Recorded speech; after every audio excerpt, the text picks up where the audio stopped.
case, survival of the fattest. But dinner ladies are no help as well. There were no help back then because dinner ladies just were on the sidelines and they were taking bets. You're like 2-1 on that fat kid. Evens on the one that's missing all his teeth.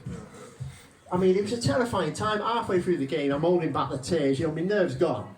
I mean, I'm like 6 foot. There's nothing to me. So my nerves are gone. But one dinner lady's heckling me. She's like, "Make sure you tackle that lanky streak of piss." I'm like, "Mum, come and stop the game." She won 10 quid that day. Fantastic. I recently did a gong show in Manchester. I don't know if you've ever heard of a gong show. Basically, you go on stage and you have to do comedy and you have to last 5 minutes before the audience tell you get off. So don't tell me get up yet. So the first time I attempted this was October last year and I lasted 1 minute and 50 seconds. I'll take that, that's an odd one. Usually it's, oh, well that's a yay, so you must have been in the crowd. Okay, that's new. So honestly, that gig, it was on its arse to be honest, and so was I. I mean, I tripped on the stairs and fell over onto the stage. So I went back in December. Didn't take any friends with me, didn't take any family. I thought, you know what, I just need to prove to myself. Can I actually do this kind of thing?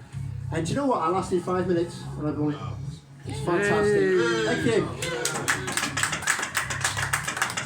I like saying that bit because some people give this cheer.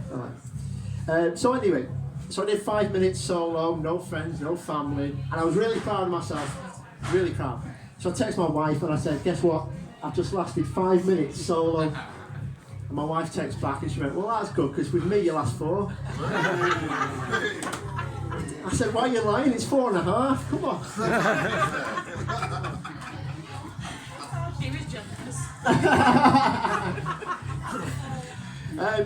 I have a brother, ladies and gentlemen, and my dad always forgets. There's only 2, me and my brother. He has 2 kids, my dad, and he forgets our names all the time. I mean, my name is Simon, as you know, and my brother's name is Scott, and our cat is named Simba. Pays reference to this story. So there's a lot of S's he has to deal with, and he can never remember who's who. I mean, the cat's a bit of a giveaway, but so if he's talking to me, he'll go, "Scott, Simba." So he's gone through 2 viable options in the house. There's 1 left, but because he's gone through 2, he's thought, you know what? I'm just going to go random here. He goes, "Scott, Simba, John, Paul, George, Ringo, Volkswagen." I'm like, "You're naming Beatles." I was quite happy when I written that. Quite happy. When I was going to propose to my wife, I texted my father-in-law, or to be at the time. I said, I need a word with you when you've got a minute, something I want to talk to you about. And because he's a lorry driver, and he was a tramper, it took 2 days before I could meet him after this message. So we had this message for 2 days, knowing pretty much what am I going to talk to him about. So he can tell his wife and my wife at the time, my girlfriend then. I had 2 days of trying to hide this information because he leaks everything, he can't hide anything. So anyway, I finally met up with him and I said to him, I want to ask your daughter to marry me. And he said, "Oh, well, that's good because we thought it was either you wanted to marry her or she was pregnant." And that sums up Warrington, ladies and gentlemen. They're your 2 options. So that's all he thought about. I mean, on the wedding day, when he walked her up the aisle, obviously she looked beautiful. I looked quite nice, I'm not going to lie. And as he got to the altar, he looked at me and leaned over. And now usually the father of the bride, if you've been married or are married, father of the bride will say something to the groom like, "Look after her." Or if he's a bit rough, and he'll be like, "Mess it up and I'll break your legs." But what he did is he just leaned over to me, looked me up and down and went, "Hey, you said we weren't wearing a waistcoat, I've left mine at home." I was like, "This isn't the time."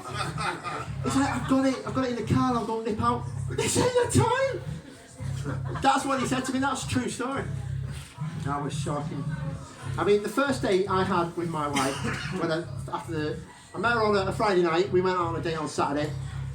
So we went to a restaurant, and we were about 3 hours into the date, we've passed the mains. It's fancy. There's iguanas if you're name dropping.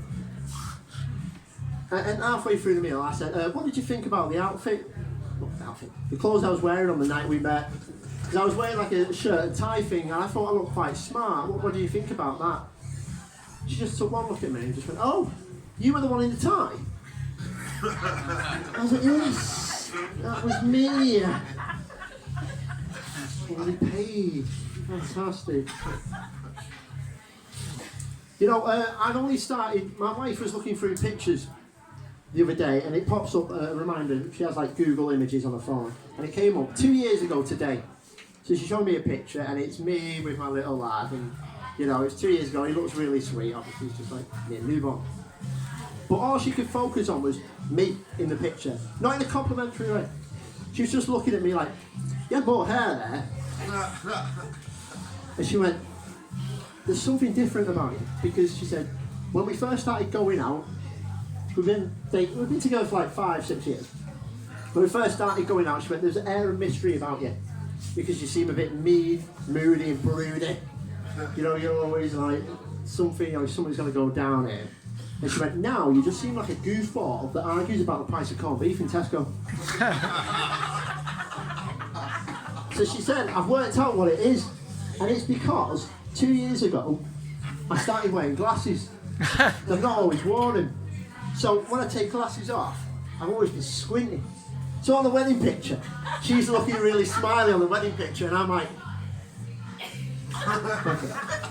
So when we've been in restaurants, and the waiter comes over, I'm here like this, staring around like. I'm like Dirty Harry, like Clint Eastwood in Dirty Harry. Like, I can't see. So the waiter comes over, he puts the drinks on the table. I took one look at the drink, one look at him, like. She's there thinking, he's got to kick off, he's got to kick off. But what I'm actually thinking is I'm looking at that going, is that Foster's or Carling? He's like, what is that? But now, the power of sight, she now sees what I am. But we've got a 2-year-old, we've been together for 6 years, so she kind of accepted it. And she's been to one of my gigs and that'll be it. Right, I'm going to leave on that note. Thank you very much for letting me come down, it's been really great. Really appreciate you. Thanks a lot, guys. Cheers.